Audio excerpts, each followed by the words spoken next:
77 969 11 11. Original e-radio, radio number one.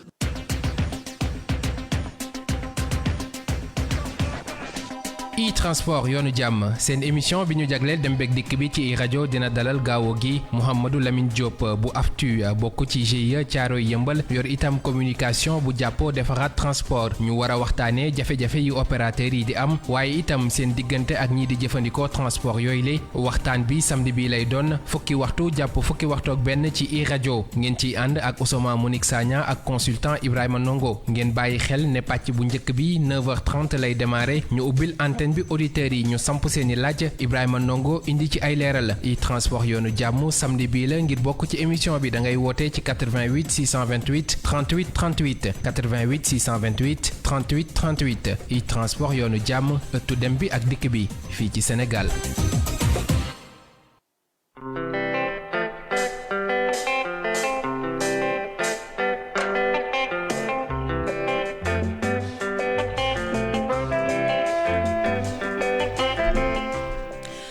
10 minutes fii ci e-radio la première radio vision du Sénégal maa ngi leen di nuyu di leen dalal jàmm seen émission e-transport comme samedi bu jot nuñ koy defee waxtaane li nga xam ne moo soxal dem bi ak dikk bi ci réew mi ñu si dalal tey ki monsieur Diop ñu ngi lay nuyu di directeur u CETID bu AFTI bu MECTRANS bu Transvi bu CAPTRANS ak sama président GIE Massar Seck di GIE Caaroy Yëmbal ak président jàppoo defaraat transport du Sénégal di njagaloo di nuyu réew mi yëpp.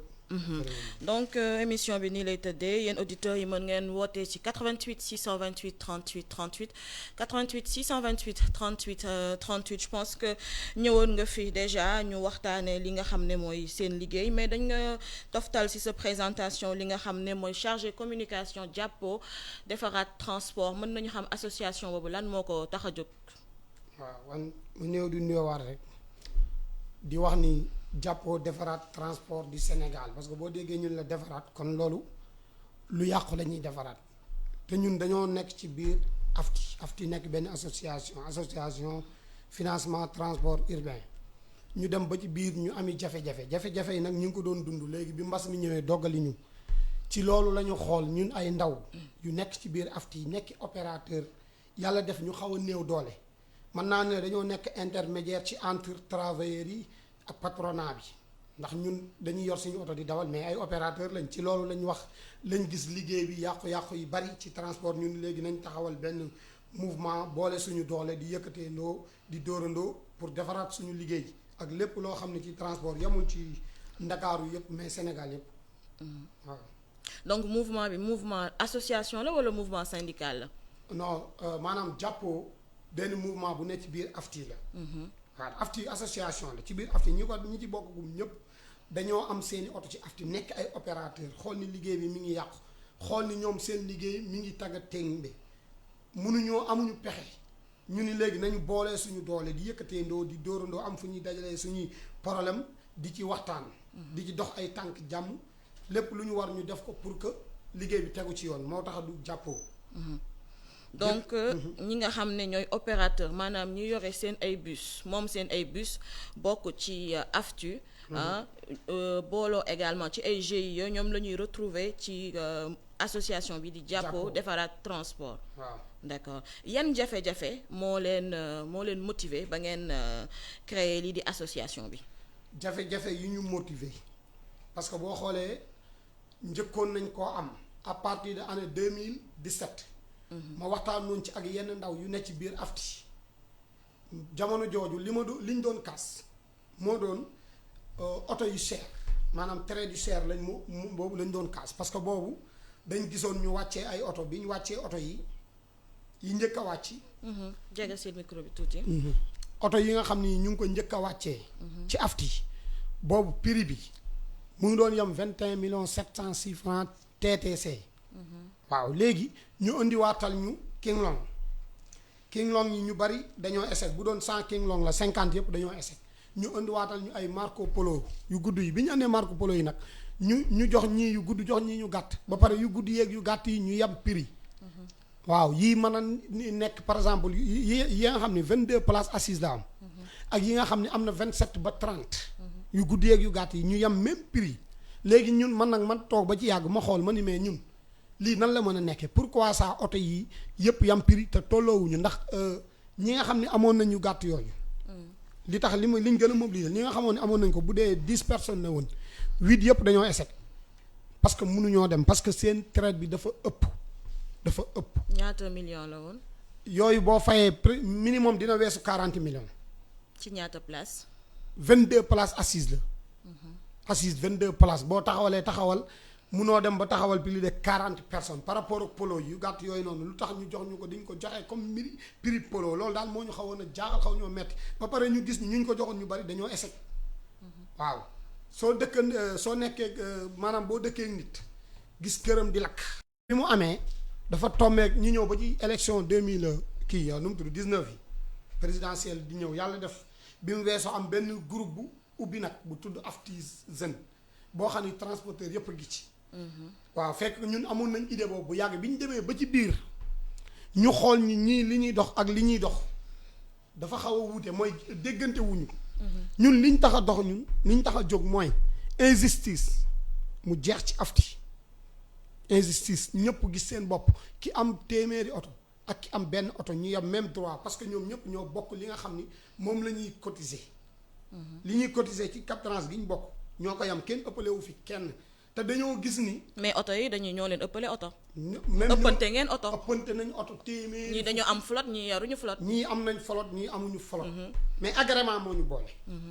agrément képp ku am agrément am oto ci afti boo amee 100 wala boo amee benn droit yi ki am 100 di dugal ci afti droit boobu ngay dugal parce que ñoom par oto la ñuy kiiwee la ñuy cotiser wuñ kii soo amee téeméeri cotiser boo amee benn oto ngay. cotiser différence baa ngi noonu nag. waaw d'accord may ma tuuti mais suñ ko defee noonu kenn du dem ñëpp dañuy échec parce que dama yaakaar ni président de la république ñu ngi koy nuyu au passage ak ñi ko jiitu woon bi ñu indi projet afti li taxoon ñu indi ko du dara lu dul gis nañ ni def nañ ay études bi ñu defee étude ñu xam ni embouteillage li muy pertal réew mi ci ay milliards la ngay pertal moo tax ñu def projet bi xool oto yi fi newoon muy car rapide yi wala njaga njaay wala yeneen ñu xool dëkk bi fi mu jëm ak ñoom fi ñu nekk bokkul ñun nañ ko changé mais boo changé kon bëgg nga lu bees bëgg client bi gis boppam bu duggee ci oto bi yëreem du xottiku kenn du ko agressé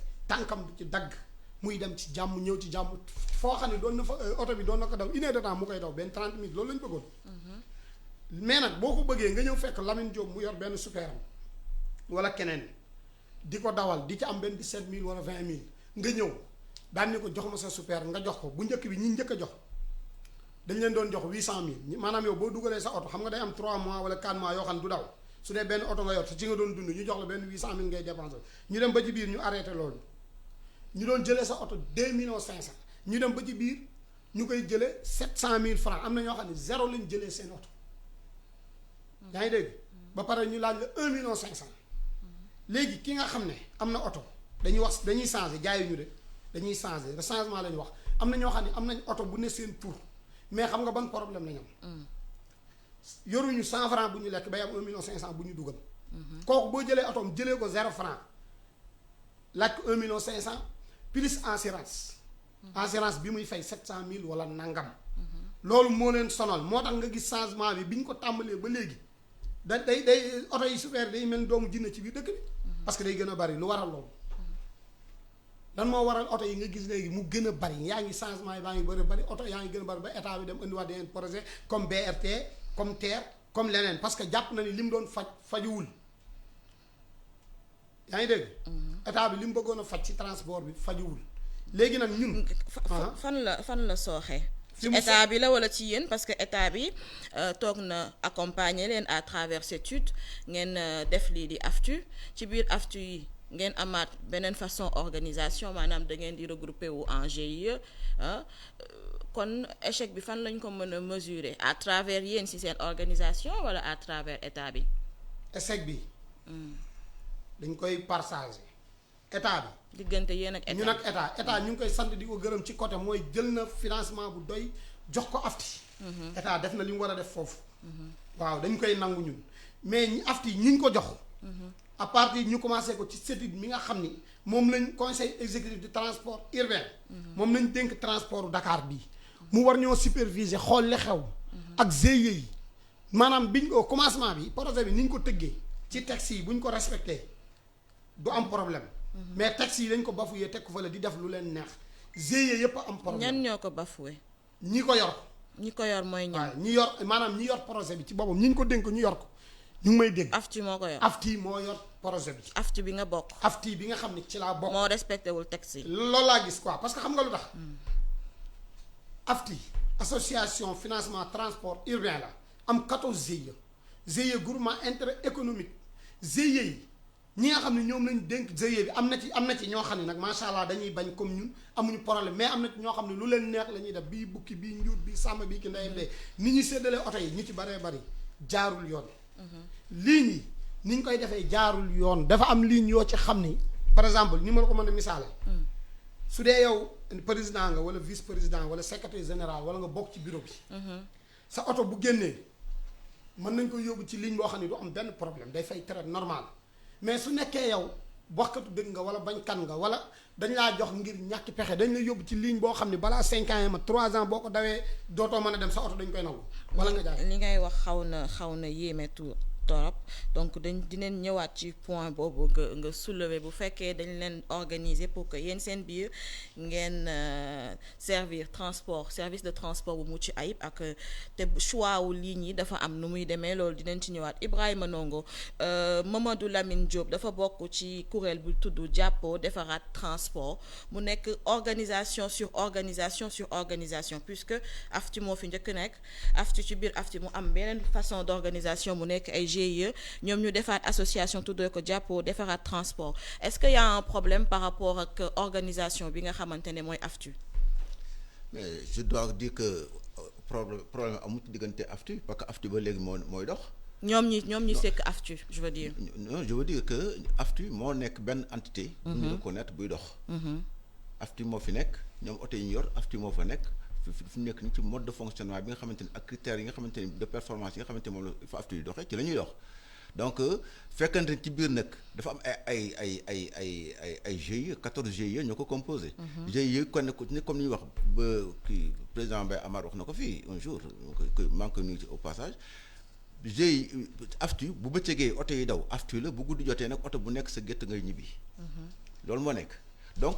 am na organisation yi sew sewaan yooyu nekk ci biir bon mënul remettre en cause da nga l'existence de AFTU mënul nekk ce n'est pas possible parce que AFTU mooy interlocuteur état bi état bi mooy wax AFTU ñoom GIE nag ñooy wax AFTU loolu mooy li yoon mais bu fekkante ne croix de transmission yi war dox seen diggante da nga doxul ni mu war a dox wala yooyu kooku c'est autre chose mais AFTU mooy la seule entité boo xamante ne moom la état bi reconnaître actuellement mais nag oto bu ñoom ñëpp seen bu guddi jotee nag ba cëgee AFTU la bu guddi jotee béy bu nekk dellu sa gétt. d'accord yaa ngi doon soulever léegi problème mu ligne yi comme nu mu ko leeralee nii AFTU moo nekk organisation bi nga xamante ne état moom lay waxal GIE yi dafa nekk benn chaîne GIE yi di wax ak AFTU di remonter à l'état wala di remonter cette étude di remonter à l'état yéen seen mouvement GIE Thiaroye Yeumbeul fa nga bokk.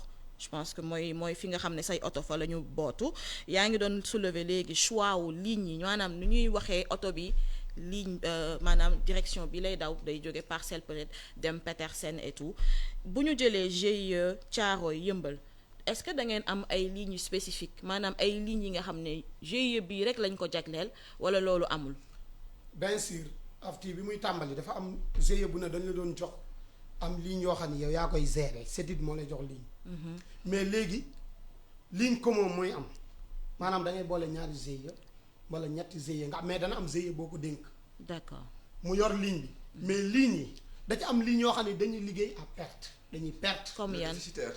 waaw déficitaire mën naa ci jël. ligne yu bari comme ligne 50 yi ma xam. fu mu léegi sax ligne 50 mu ngi doon daw Malika. Malika fan Petersen. Malika Petersen. waaw oui. wala nga jël 51. comme noonu la demee ci ligne yu bari ci AFTU maîtriser wu ma ligne mais ligne yu bari noonu la ñuy demee. léegi nag bu demee noonu GIE bi li mu waroon a def. par exemple GIE bu amee 100 oto am 5 lignes yu baax 5 lignes 2 yi baaxul 3 yi baax na am na ñu ko fi daan def GIE ma du ma comme GIE soppali wala ñeneen gisoon naa ñu doon def oto bi da daan daw fii semaine daw fee semaine bii lim liggéeyam baax semaine bii liggéeyam bon su ko defee mu dajale mu am équilibre loolu amatul beneen bi mooy lii ñi nga xam ne ñi ngi daw foo xam ne arrangé na client bi te arrangé wul transporteur yi dañ leen a war a dimbali su ko defee ñu continuer di dañuy daw à perte mais ñu continuer di daw parce que arrangé na client bi loolu mais transporteur yi dañuy perte 50 tey boo demee King Long bi oto yu bëri dañoo gaari dematuñu soo génnee fii nii soo doon xool internet da nga gis oto King Long bu ñu def en vendre taf di ko publier ci kii yi te ci projet bi la bokk parce que loolu mooy indi premier problème bi deuxième problème bi mooy séddale yi nga xam ne ñu ngi ko doon séddale oto yi bu génnee normalement c'est di joxe ligne 4 trans ñu ni moom lañ jox exploitation bi 4 trans lañ waroon a bàyyi 4 trans ci boppam mu gérer ligne yi moom kese xool ligne fa muy jëm ak fu mu dul jëm te kenn bañ faa am accès kenn maanaam benn transporteur muy man muy keneen wala GIE yi am ay commission yoo xam ni ñoo yor seen ligne mu am commission de ligne moo xam ne ñoom ñooy toog waxtaan xool fuy oto yi di daw mais loolu amul ligne yi buñ ci defoon audit ñi nga xam ni ñoo am doole ñoom la seen oto di daw ci ligne yu baax yi ñi amul doole seen oto di daw ci ligne yu bon yi loolu am leneen amul ci. d'accord bëgg naa ñu leeral ligne bu baax ak ligne bu baaxul boo nee ligne bi baaxul par rapport ak trajet bu gudd bi la wala par rapport ak peut-être foofu dafa dense dafa bëri embouteillage seen vitesse commerciale bëriwul wala njëg yi ngeen di imposer li ngeen di wax client bi mu fay ko moo tuuti expliquer ñu lan mooy déterminer ligne bu baax ak ligne bu baaxul. ligne bu baax ak ligne bu baaxul li koy déterminer weesu na loolu. par exemple boo jëlee 51 Kër Massar la yemoon ñu yóbbu ko Jaxaay soo wàccee soo ñëwee ba pénitence boo ko dépassé diggante foofu ba Jaxaay amul tali bu baax léegi nag gis naa ñu ngi koy defar. d'accord donc première infrastructure amul. ok deuxième bi. mooy embouteillage bi. ñun ñuy daw 51. yëmbal tournalu yëmbal foo war a daw 1 heure de temps da nga fa daw 1 heure 30 embouteillage yi. ñëpp a koy subirandoo. ñëpp a koy subirandoo. troisièmement mooy sama doom bàjjan suñu mbokk policier yi. seen xarit yu baax sama doom bàjjan yi. ñi nga xam ne ñoo nekkandoo ci tali bi. embouteillage bi li ko yokk ci yëmbal loolu bokk na ci laa wax. yëmbal ay li ñuy liggéey à perte loolu bokk na loolu sax dama bëggoon réserver ko bañ tudd ko ndax kaa lan moo dañ maa laaj lan moo war a ligne dina baax ak ligne du baax. beneen bi li koy expliquer liggéey à perte bi. ligne bi bu dee dafa jugee Jaxaay. wala oto bi déparé Tivaouane Peulh wala mu déparé Malika ñëw Dakar waroon def 4 aller retour 2 lay def ndax chauffeur bi bu dee dafa xëy 5 heures du matin. bëgg koo bërëng ba 20 heures wala 21 heures c'est impossible. même chauffeur. même chauffeur mënul ne léegi ñi nga xam ne am nañ ñaari chauffeur ñu ni kii day xëy kii di gont ligne bi rang la tey boo jëlee premier car suba yaay jël dernier car nga wut ñaari chauffeur tey boo xëyee maanaam nga am recette 40 000. bi nga bokk ci dernier car yi. voyage yi nga doon def dootoo ko mën a def nga am recette 20 000 francs te yow benn instant boo demee ba weer bi dee pour nga fay sa ñaari chauffeur problème la. te traite bi nga xam ne ñu ngi la koy fayloo ñoom loolu duñ ko jël en compte maanaam ñun dañ ñoo joxi oto. bàyyi ñu boyal ñu ñuy dem di liggéey rek mais protéger wuñ ñu xool nan la ñu mën a faye ak lan moo waral mënuñoo dem dañ ñu war a accompagner. ñun. loolu la ñu soxla transport dañu soxla ñu accompagner leen parce que secteur bi mi ngi yàqu. moo tax ngeen jóg ne da ngeen koy defaraat. waaw dañoo bëgg ñu jàppale ñu toog man yàgg naa demander assise ci transport des transports. oui yàgg naa ko demander ñëpp xam nañ ma. assise des transports dañ koo war a def parce que transport ay car rapide la njage njaay camions yi yëpp a yem transport bi nga xam ni mooy. transport urbain daal.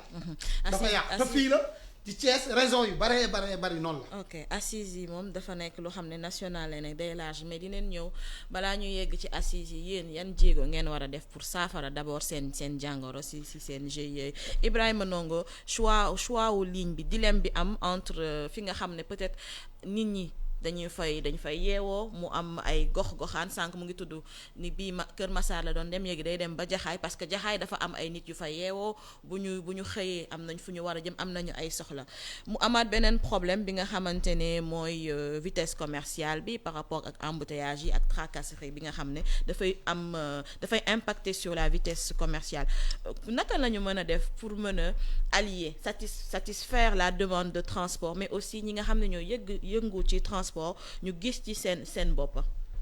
waaw d'abord li nga xamante moo nekk mooy liggéey di perte loi moo ko njëkk a bañ.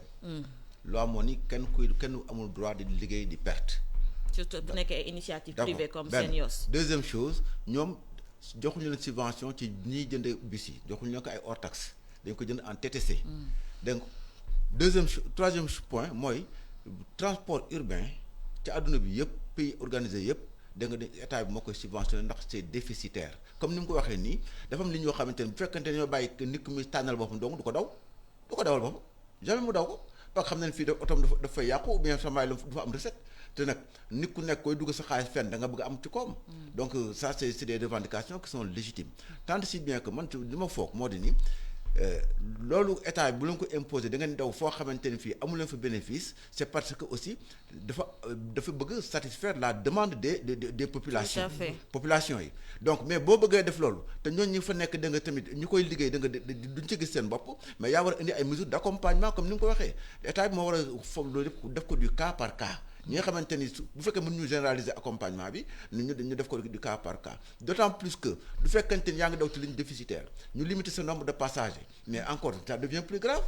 te du ku ne xam ne Dakar transport bi lan la ay heures la dafa am heure yoo xamante ni dafa ci ngay liggéey am heure yoo xamante ni da nga samay da ngay daw à perte. loolu gisees na ko que ça soit ñoom ñëpp la moo xam Ndiaga Ndiaye la moo xam Dakar dem dikk la moo ñoom ñëpp le matin da ngay gis sax dañuy wax teg ci brique bu ñu déposé ko fële Petersen dañuy tëj bunt bi départ utiwaat da nga Malika dem jëliwaat indi mais ça veut dire que da nga ça tourne en rond.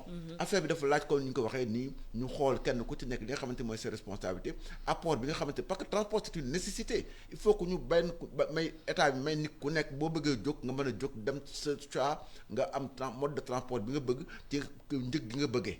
loolu mooy li yoon fekkante nag moom dafa imposer quartier yu bees yi nga xamante ni ñu fa dëkk bareeguñu trop. yoon ne pareeguñu infrastructure taxawaguñu mu bëgg nga daw ko pourquoi parce que ñi nekk foofu dañu am ay droit ndax ni ñu amee droit ci téléphone am droit ci électricité lañu am droit da nga ci moyen de transport. donc moom moo war a jël ay matuwaay pour ni kat ñiy daw fii kat pour le moment nii ak nii laa koy doxalee. d'accord mu accompagner leen ba absolument. yaa ngi doon wax sànq li nga xamante ne mooy tracasserie policière yi que dafa bokk ci li nga xamante ne dafay xaw a salfaañe seen ay liggéey mën nañu xam boo leen di wax ni. nga fàttali le serveur hein? Oui, 88 628 38 38 88 628 38 38 je pense que contrôle dafa bokk ci yoon en fait mënuñu xëy suba ba ngoon yore suñu ay oto di dawal te oto dafa am lu mu laaj yow miy dawal am na lu la war déjà war nga jàng dawal am sa permis oto bi ngay dawal également war na am ay kayit donc alkaati yi bu ñu taxawee ci tali bi pour contrôler loolu la man miy dawal nag am naa aptitude dawal oto bi may dawal nag maa ko moom nag ay këyitam leer na nag def na visite technique ainsi de suite donc je pense que loolu moo leen tax a jóg loolu ci suñu kaaraange la bokk mais dañ leen di dégg yéen chauffeurs ci transporteurs yi à chaque fois da ngeen di joxañ baaraamu tuuma liggéey boobu nga xam ne contrôle la bu ñu nee contrôle c'est pour la sécurité ban côté ci contrôle bi ngeen moo dem ba mujj doon tracas pour yéen. waaw ma ñëwaat di wax ni encore une fois. suñ mbokk alkaati ak chauffeur doomu bàjjan lañ doomu nijaay ak doomu bàjjan lañ ku ci xewle. wax nga lépp kon waaw. doomu nijaay ak doomu bàjjan Jóob ak Njaay la ndax Njaayee ni ñoom maay seen buur. mais dafa am loo xam ni nekkul contrôle racket la. racket. waaw ñu baal ma ci kàddu. may ma tuuti am na ku allo kooku dem na. dafa am loo xam ne. am na mu ñëwaat na dem na. donc xam naa dina dellu siwaat. ma ne dafa am loo xam ne racket laa ko mën a tuddee. racket diis na. non ni ma ko jàppee laay wax. ñun dem nañ ci ñenn ci seeni kilifa waxtaan ak ñoom am na lu bari gone njaayeen yi ñoo koy def mais gone njóobeen yi seen patron santuñ leen ko gis nga ñun bu ñu xëyee minimum laa la wax. afti par exemple bu amee 2000 oto. oto bu ne minimum dina perte 10 000 francs journée. ci naka. su ma jugee jaxaay laay mën a wax. waaw ñëw Aliou Ndiaye. ñu jàpp ma 1000 francs yaa ngi dégg. oto yi ma lay wax ni 22 places la am. su yebee 22 places taxawal 10 places xam nga day ne 37. 37 xaw ma 32. léegi nga xool ko 40 personnes lañ wax fi ñu toll nii. nga xool oto bi ni fees na compter du ma compter nga weranteeg moom ñu bindal la defal la ko rouge boo demee doo expliquer doo wax. soo demee da nga fay 6000 wala 12000 parce que li ñu njëkk a wax mooy agent bi respecté woo ko da ngay obligé. monsieur Diop. aftu taxawal 10 personnes loolu raar na de. waaw may moom fukki nit xam nga ngeen taxaw. xam nga fukki nit moom ci taxaw neex naa wàññi. waaw dama lay wax. li ñu wax. waaw dafa clair. dem dikk 80 personnes la ñu wax afti 40 personnes. loolu la ñu wax mu leer nañ. ñëpp dégg ko am ministre na auditeur ñu ministre moo wax loolu. allo ñu jël auditeur. salaamaaleykum. aleykum salaam. soxna si ngeen def. ñu ngi fi rek. maa ngi nekk ci jaamu. sant yàlla alhamdulilah. ma ne waa jooju noonu li may wax. waaw. ci aftu loolu moo am. maanaam. man maa maîtriser ligne caaro yëmbal yi. ligne caaro yëmbal yi. waaw. 74 moo fa am doole. 69. 59. waaw. mais ligne 50 ak 51 bu dëgg rek dee dëgg baaxul. man chauffeuru Tata laa woon. damaa daw 59 damaa daw 69 damaa daw 74. mais ñun ñi nga xamante ni fii amuñu yërëm sax ñii daaw 50. parce que boo xoolee heure bi ñu war a liggéey. heure circulation la. suba gi client yi di xëy. ñoom suñ xëyee bu ñu demee Petersen xottu oto la ñu dawal ñu di. kon ñooñu ticket bi métti na ci ñoom. te ponkal yi rek nag ñooy jël seen oto di ko yóbbu ay 69 ay 59 ay 74. borom benn oto yi nga xamante ni si dañuy taaba yor seen benn oto bii dañuy jël ligne bu bon yóbbu leen fa. maa ngi jégalu bu baax nag maa ngi leb sama tur. d'accord xam naa yaa maa ngi. car rapide laay dawal léegi. ah. c'est vrai mais ñoo ngi nuyu Apollinaire. quand même sa ba ñi Keba. nee na Burkina la mu ngi ñu déglu depuis fële ci Burkina Faso. ah Ouagadougou ñu ngi koy nuyu bu baax. kooku di ñu. Apollinaire, nous vous disons bonjour. Peut-être que vous ne comprenez pas le Wolof, mais nous avons bien reçu votre message via le net.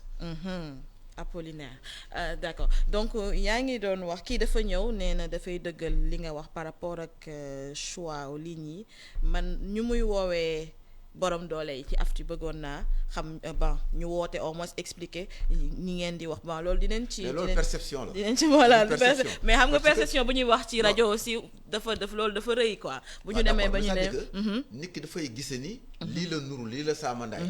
bon peut-être que nii la li mu xalaat boppam la wax. d'accord donc on leur accorde ça parce que ñoom ku nekk na sa gis-gis ñun dañ koy respecté. voilà mais li leer moo di ni état bi ci boppam. moom moo war a tëddee arbitré. moo war a moom yor politique de transport moo war a wax da nga naka la ko dérouler ak naka la ko bëgg mu doxee ko. ñi nga xamante ne nekk ci ay lignes déficitaires wax xam na ko. dégg nga ndax ku nekk am nga sa bilan d'activité ku ne am nga sa chiffre d'affaires. mais aussi est-ce que laajul ñoom ñu xamal leen ni il faut un service public au fait. mais service public la ñuy assurer. parce que service public aussi dafa am lu muy laaj. sañ may ñu yaay booy xam nga ñun xam nañ ni service public la ñuy def ñun.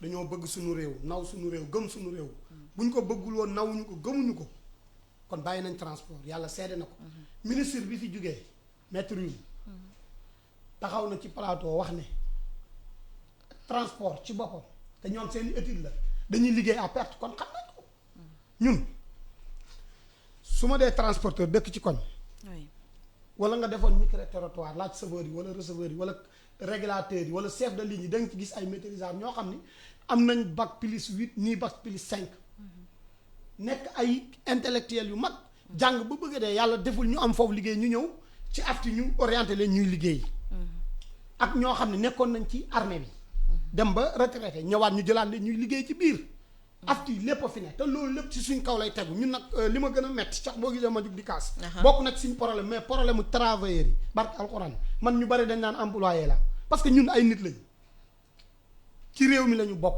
suñuy frère lañ ñoom dañoo sonn te xam nga lu leen sonal mooy li may wax naan saako bu ci dara newul du taxaw as góor boo déggee ni gore na daa góor ci dara travailleur ki lay dimbali day fekk mu tane la ñun bu nekkee ñun ñoo leen di liggéeyloo war leen a dimbali teg leen ci condition yu baax oto yi bu ci ne dafa war a am ñaari chauffeur ñaari receveur ñu xool contrat yoo xam ni bonne uniforme la yu normal yu tegu ci yoon yoo xam ni day jëlaale comme problème ligne bi nga xam ne ñu ngi koy am problème yoon yi ñu ngi koy am état bi dimbali ñu bu ñu mënta dimbalee dara mu subventionné gasoil bi kañ la gëj a wàcc kenn du ko tudd ñu baal ma ci kàddu gi gasoil bi kañ la gëj a wàcc oto bu ci ne jàppal di nga xool minimum 30 000 francs journée da nga koy sol nooy liggéeyee ba wàcc la nga sol gasoil ëpp sa recette la ngay am nga war a fay ñaari chauffeur ñaari receveur c'est normal lan moo tax chauffeur boobu li mu wax dafa garaaw nee na afti la jógee dem di dawal car rapide si car rapide man loolu xaw na ma yéem torop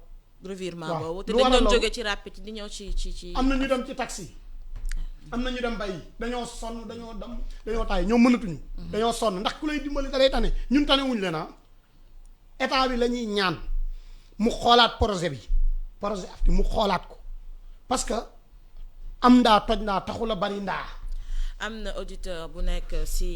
salaamaaleykum wa rahmatulah. aleykum salaam. Yamar Diop G Thiaroye Yeumbeul la ba tey. Yamar Diop. maa ngi lay ziare di leen baal xaq di leen baal xaq. ñu delloo ziar yow rek la ñuy déglu. di gën di leeral rek maanaam si kaaw li waajooju wax si kaaw lii. oui. lim si wax lu am la. man opérateur la chauffeur la te yaakaar naa ni afti suñuy waajur moo ko sosoon kan luñ si wax am na luñ si xam. bu demee si kaawu nit ñi noonu la demee nit ñi kumba am ndey kumba amul ndey ki am doole mooy dem si ligne bu baax bi ki néew doole ligne bu bon ba lañ koy yóbbu kan waa jooju li mu wax beneen lu leer la beneen bi si wàllu séddaleem oto yi si bopp da ngay gis benn transporteur boo xamante ni waaw dañ lay joxandoo benn ariwaa 7 oto 7 laa la wax wala 8 am naa si preuve léegi nag buñ leen joxee 7 oto wala 8 xam nga lépp duñ ko mën a di génnee seenu tur léegi nag dañuy obligé di defee surnom ndax oto yi bees mujjee génn yëpp ponkal yeeka moom mais nekkutul seeni tur seeni turu jabar seeni turu doom seeni turu am di jàmm dong lañ koy def ndax dañoo génnee seen tur génnee ba mujj gi xam na ni loolu kuy nit xam nga ni loolu defet la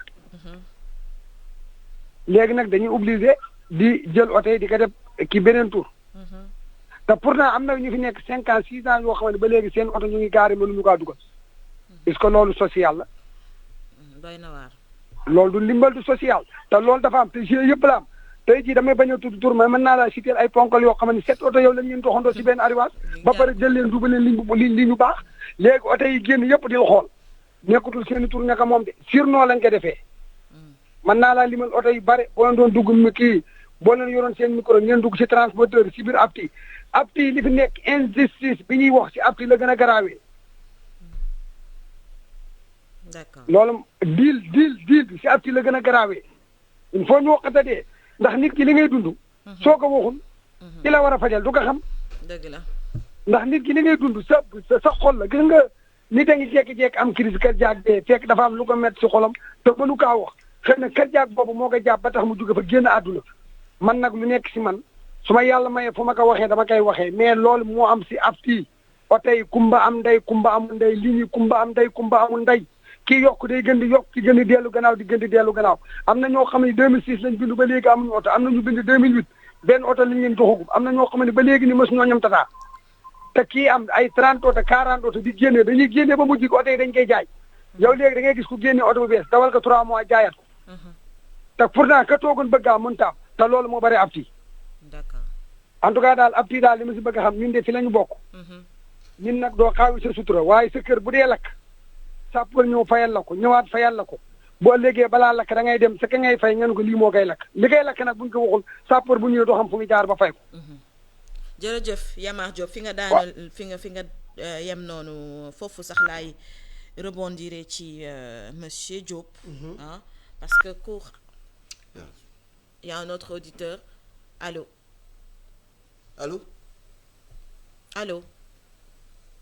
donc allô. dina ñëwaat Yamar par exemple xam ngeen Lamine maa ngi lay jaawale kii woote léegi yéen est-ce que seen association bi dina toog ak ñi nga xam ne ñoo jiite AFTU suñu association mouvement jàppoo defaraat transport bi waaw du Sénégal jamono bi nga xam ne mooy jamonoy mbas mi te boobu yàlla def ma ñëwoon fi waaw bi ñuy yebloo 12 personnes ndax mbas mi la ñu ànd ceeg fierté lool ak mettit ngeen bokkoon ci xeex mi naal waaw lañ dem ba suñuy kilifa ñoom demandé pour gis leen am ñu dox suñ digganteeg ñoom booy dañoo violent dañoo def nii dañoo def te donc ndaw soo amee sa doom yóbbu ko école wala daara mu jàngi ba ñëw fekk sa place ngay liggéey nga dem ba nekk mag nga gis mu commencé li ngay liggéey mu koy jéem a liggéey da nga koy yaatal di ko superviser yolomal ko di ko xool ba xam lan lay def ndax ñoom suñuy njaboot ñoom suñuy waajur la ñun suñuy waajur man ñi taxawal projet bii ci la bokk ñoom xam nañ ko bu baax lépp loo xam ni luy doxal transport la moom la doon défendre bañ na ko ci daraan wax ne rus naa oto dawal ñaari oto te am ko bindu ci projet bi te amul yàlla seede na ko mi ngi ci dëgg maa ngi fen dama koy fekk balaa yàgg. mooy kan ma faa ma jóg man lii may wax sunu borom laa ci seet ndax. am na auditeur bu nekk si ligne allo allo. allo. oui ñoo lay déglu. sëñ bi yaa ngi en direct sur iRadio dañ lay ñaan nga wàññi rajo bi nga déglu ñu si sa téléphone s'il vous plaît.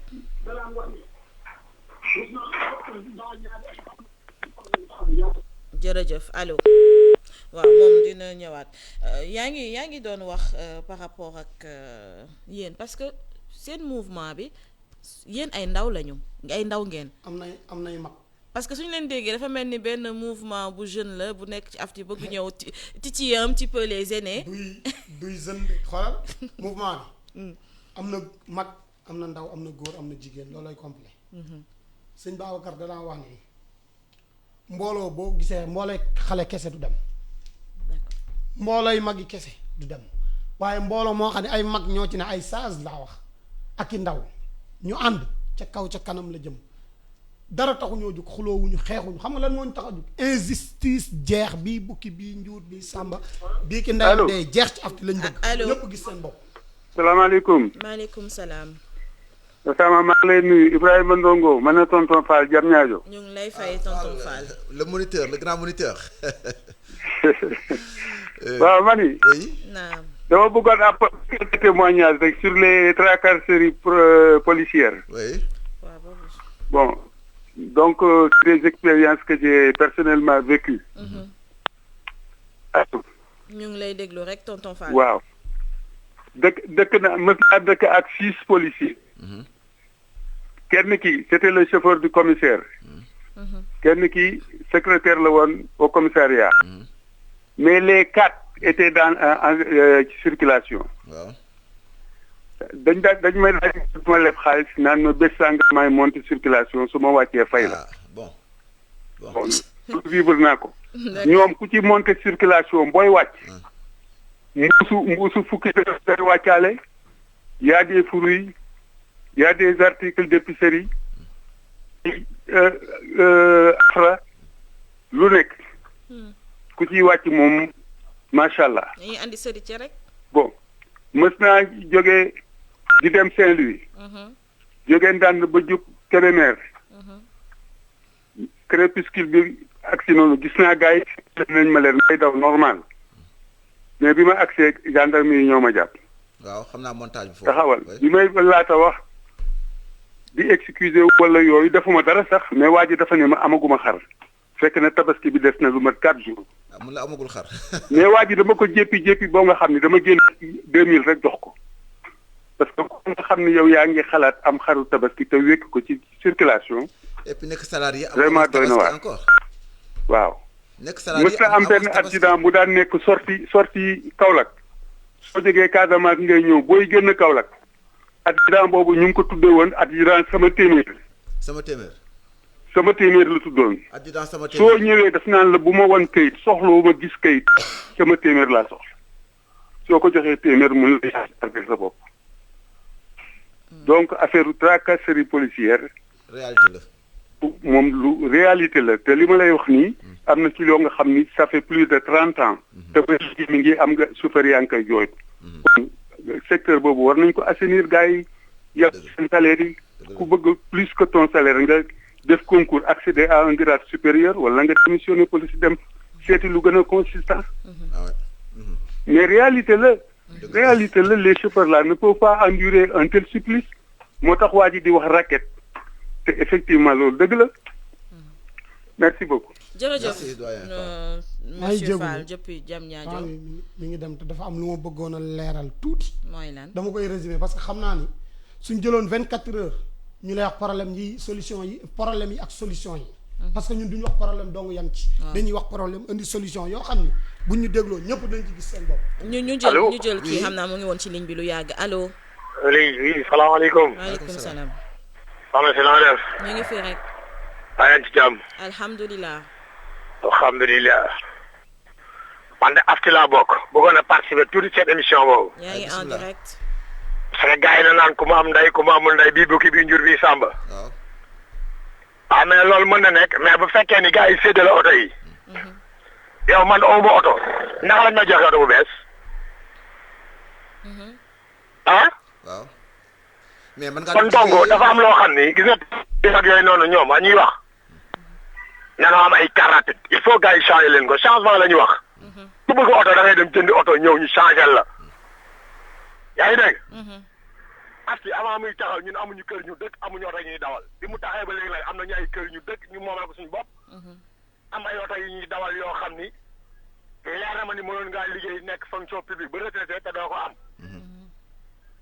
kon donc yaakaar naa ne afti ku naan baaxul bii bukki bii njur bii sàmba liñ bu baax liñ bu bon amul kay da ngay am chauffeur mu bañ la liggéeyal mais liñ bu bon amul liñ yëpp a yam liñ yëpp a yam li ñu afti yëpp a yam yëpp nag waaw li ñu afti yëpp ñun ay car rapide la ñu yoroon daan dawal car rapide man mi di wax yow dawal naa car rapide 9 ans 9 ans dawal naa ko car rapide ba ma mosaan a yéexe dépense fanweeri junni bu weer dee dootuma dese dara ay bor dong laay am mais gannaaw yàlla loolu afti moo ma ci génne d'accord ah am na solo kon donc ñoom bu ñuy wax ñoom nañuy wax ak par rapport ak seen GIE ak par rapport mais afti amul benn faille boo xam ni parce que afti ña fa nekk ñëpp ay kilifa yi responsable ñoo fa nekk man nag mënuma toll ak Lamine Diop moomu soit moom mu am 5 car rapide man ma am 20 car rapide ma bëgg a toll ak moom parc loolu mënul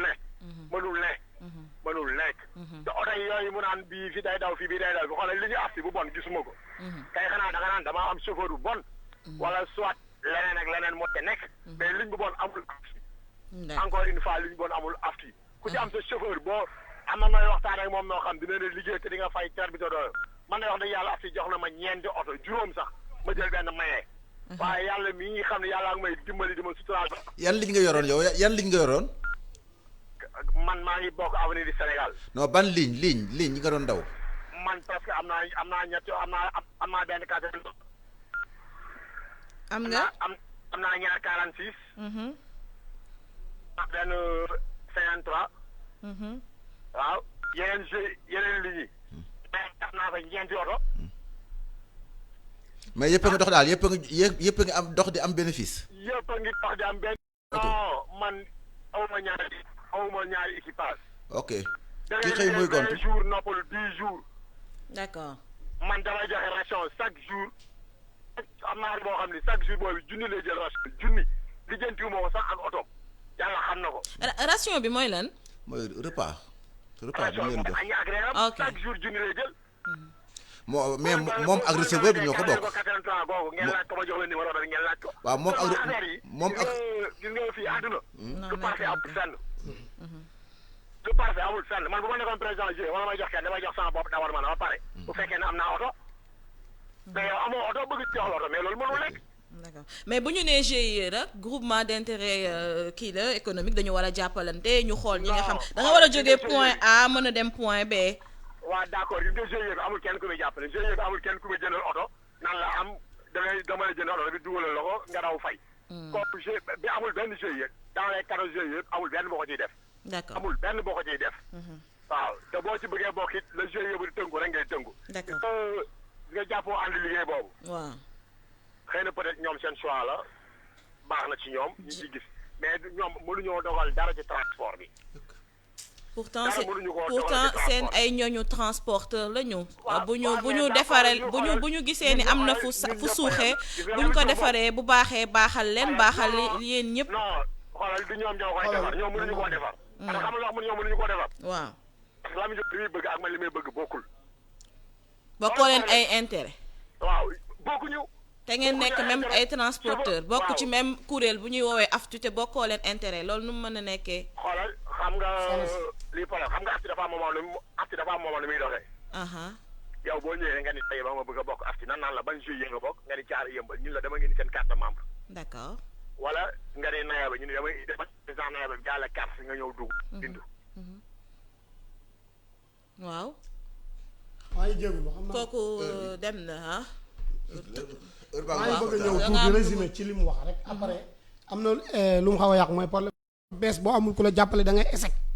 deuxième mooy dafa am ay facilitateur laa koy wax ñoo xam ne dañuy yombal raquette bi am ci biir afti bëgguma woon di wax xam nga lu tax. raquette biir afti nekkatul ci tali bi léegi biir afti la ma ni xam nga lan la ñuy yombal.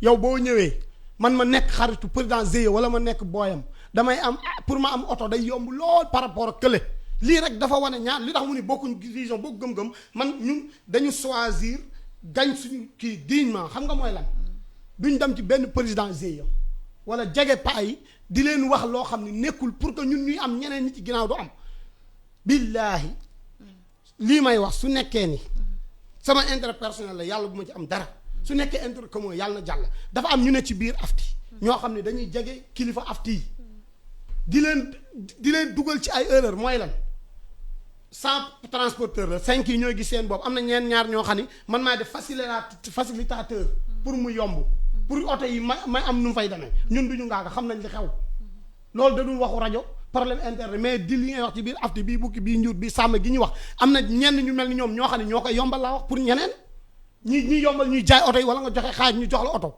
indi nit beneen ci très rapide dama bëgg a xam actuel parce que ba ñu neewee dañuy génneewaat yeneen oto dañu tegoon am na ay conditions yu ñu toftaloon ci loolu maanaam il faut ki yore GIE bi wala transporteur bi bokk ci dynamique contractualisation maanaam mu xool les conditions de ces travailleurs est-ce que condition boobu ñu ngi koy bàyyi xel bu baax ci oto yi ñuy joxe. contrat yi respecté